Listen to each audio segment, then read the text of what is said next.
Magluluto tayo. Naka-apron pa ang chef nyo.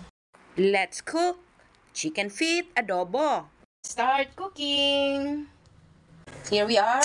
Ginigisa ko na yung sibuyas at bawang sa mantika. Mayroon niyang butter. Sorry, hindi ko na ipakita sa inyo kanina yung pag-uumpisa ng pagigisa. Lagyan na natin ng chicken na pinalambot. Then, hahaluin nyo lang yan dyan. Masarap yan din, meron siyang butter. Tikman nyo na lang. I'm sure masarap na yan. Yung chicken feet, pinalambot ko na siya earlier. Kaya, na-absorb niya na yung lahat ng spices na inilagay ko. Gusto ko lang siyang maglasa ng bawang na pinirito ng kaunti. Be sure na ang chicken feet, pagkabili nyo from the palengke, dapat ito ay lilinisin nyo ng maigi. Ang ginagawa ko, lalagyan ko kaagad siya ng napakaraming asin na may tubig. Kung siya ibababad ng 5 to 10 minutes, i-rinse ng maigi, mga 5 beses hanggang malinaw na yung water. Then, ilalagay ko pa siya sa kumukulong tubig. Saka ko siya huhugasan ulit, kaya ayoko nang malansa. Pwede nyo na yung tikman. I am very sure na masarap niya. Ganyan lang kasimple yung pagluluto. Time to taste what we have! Ayan na yung ating adobong chicken feet or adidas kung tawagin. Tabi-tabi na lang po sa mga hindi kumakain nito. Lalo na yung mga laking western, hindi sila nito kumakain. Pasintabi! But this is very masarap! Tikman na natin. Tikman natin ha.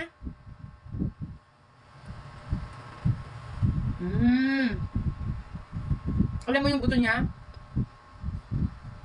Tatanggalan sa ano niya, sa kanyang laman. Ang sarap niya. Ang linamnam.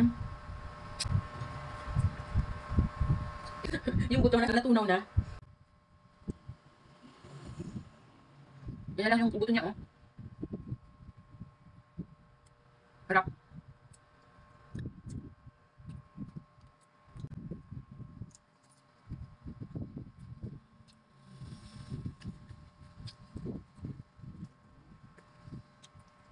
Try nyo ang buto ng ganito.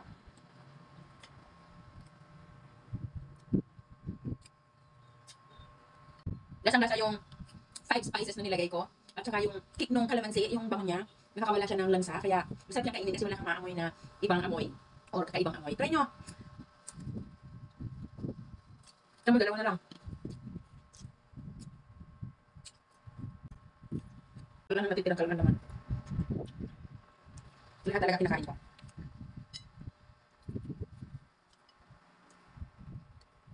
Tatanggal na siyang busa.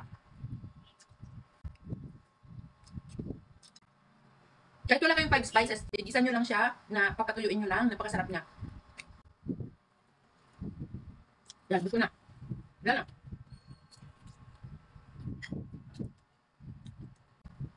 Said!